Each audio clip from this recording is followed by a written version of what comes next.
మాజీ సీఎం జగన్ డైరెక్షన్లోనే తిరుమల లడ్డూను కల్తీ చేసి కావాలని హెరిటేజ్ సంస్థపై తప్పుడు ప్రచారం చేస్తున్నారని మంత్రి కొల్లు రవీంద్ర ఆరోపించారు. అసలు ఇందాపూర్ డైరీకి నందిని డైరీకి సంబంధం ఏంటని ప్రశ్నించారు. టీటీడీకి సంబంధించి ఆర్థిక లావాదేవీల పరంగా హెరిటేజ్ను సీఎం ఎక్కడ ఇన్వాల్వ్ చేయలేదని కూడా మంత్రి కొల్లు రవీంద్ర తెలిపారు.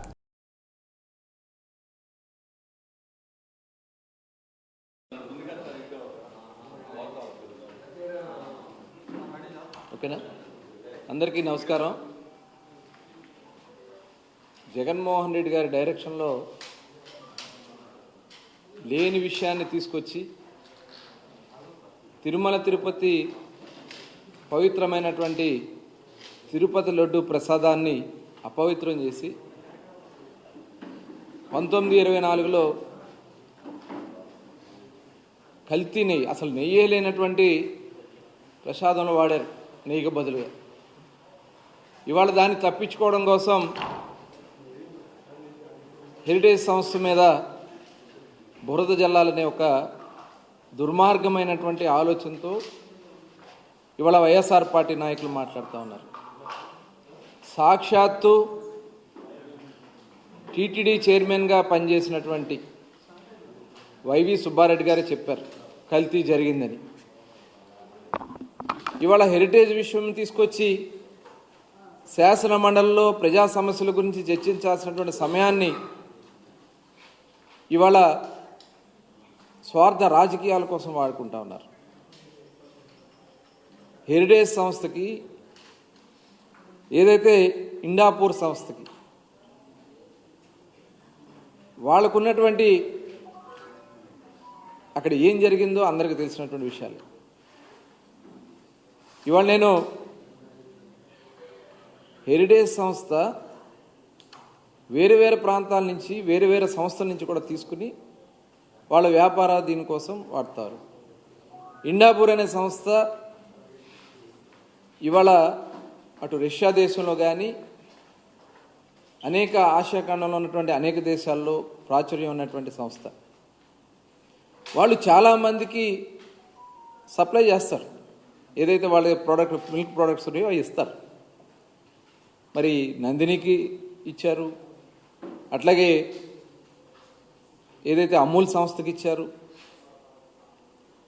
చివరికి పతాంజలి షిరిడీకి సంబంధించినటువంటి ప్రసాదాల్లో వాడినవి కానీ దేవాలయాల్లో వాటికి వాళ్ళు ఇస్తారు. ఇవాళ దాన్ని తీసుకొచ్చి హెరిటేజ్ సంస్థకి అని చెప్పి తప్పుడు ప్రచారం చేయాలని ఆలోచన చేస్తారు. నేను ఈ సందర్భంగా బొత్స సత్యనారాయణ గారిని డైరెక్ట్గా నేను అడుగుతా ఉన్నా,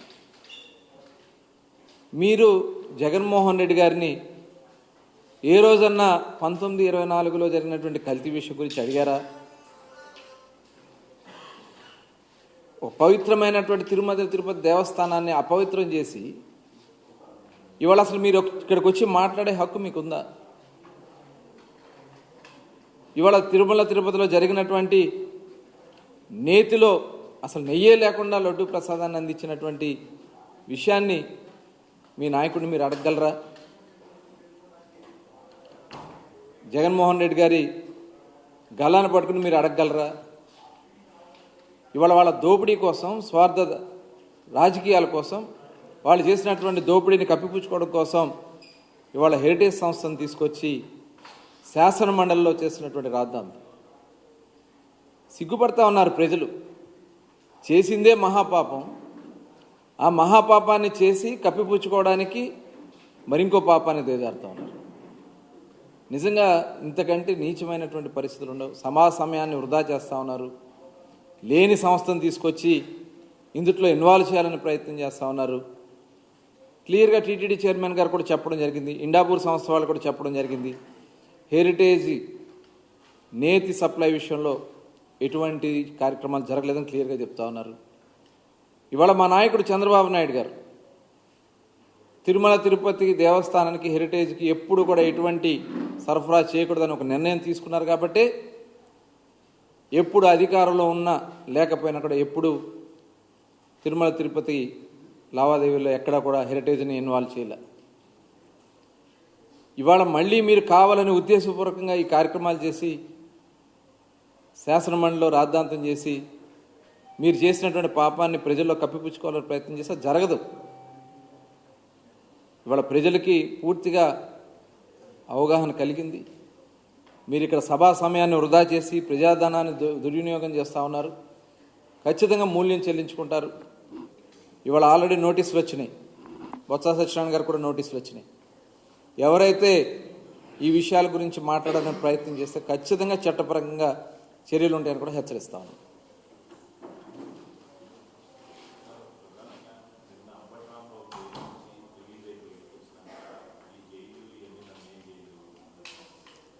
ఇంకా ఆయన గురించి చెప్పాలంటే ఆయన ఏదో స్వతంత్ర సమరయోధుల్లాగా పోరాడి స్వతంత్రంలో అరెస్ట్ అయ్యి వచ్చినట్లుగా ఆయన ప్రవర్తన అనిపిస్తుంది. చేసిందేమో ఒక లుచ్చా పని, మాట్లాడిన భాష. ఇవాళ ఏ తల్లిని తిడితే ఎవరు ఊరుకుంటారండి? ఒక తల్లిని పట్టుకుని మా తండ్రి లాంటి చంద్రబాబు నాయుడు గారి తల్లిని గురించి మాట్లాడితే, ఇవాళ అక్కడ గొడవ జరిగితే మరి అక్కడ ఉన్నటువంటి కేసులో అతను అరెస్ట్ అయ్యి సిగ్గు లేకుండా మళ్ళీ ఇప్పుడు వచ్చి ఏదో చేస్తాం, అది చేస్తాం, ఇది చేస్తాం అని మాట్లాడుతాం. నిజంగా సిగ్గుచేటు. మరి ఆనాడు తెలుగుదేశం పార్టీ కార్యాలయం మీద దాడి చేసిన, చంద్రబాబు నాయుడు గారి ఇంటి మీద దాడి చేయడానికి వచ్చినటువంటి వ్యక్తులన్న చట్టపరంగానే మేము చర్యలు తీసుకున్నాం తప్ప ఎక్కడా కూడా విధ్వంసాలు రెచ్చగొట్టే కార్యక్రమాలు చేయం. ఇవాళ నిజంగా మేము అదే కార్యక్రమం చేయాలనుకుంటే ఏ ఒక్క వైసీపీ నాయకుడు కూడా రోడ్డు మీద తిరగలేరనే విషయాన్ని ఈ సందర్భంగా తెలియజేస్తా ఉన్నాను. సిగ్గు అనిపించట్లేదు రాంబాబు గారికి. వయసు వచ్చింది మనిషికి. ఇవాళ అతను చేసిన దానికి ప్రాయశ్చిత్త పడకుండా ఇవాళ ఏదో స్వతంత్ర సమరయోధుల్లాగా ఫీల్ అవుతూ మాట్లాడుతున్న దాన్ని ఖచ్చితంగా ప్రజలు గమనిస్తున్నారు. ఇవన్నీ వీళ్ళు అనుకుంటా ఉన్నారు, ప్రజలు ఏం అనుకుంటారులే అని. మీరు మాట్లాడినటువంటి ప్రతి మాటకి ఇవాళ అందుకనే 151 అని విర్రవీగిన మీకు 11కి దిగజార్చారు. రేపు ఆ 11 కూడా లేకుండా చేసే పరిస్థితి వస్తుందని కూడా హెచ్చరిస్తా ఉన్నాం.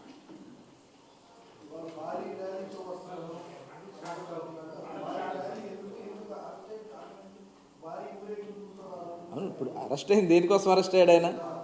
అరెస్ట్ అయిందేమో బూతులు తిట్టి. బూతులు మాట్లాడితే ఎవరు ఊరుకోరు. ఏ తల్లిని మాట్లాడితే ఎవరు ఊరుకుంటారండి? ఏ ఆడబిడ్డను మాట్లాడినా మనం ఊరుకోం.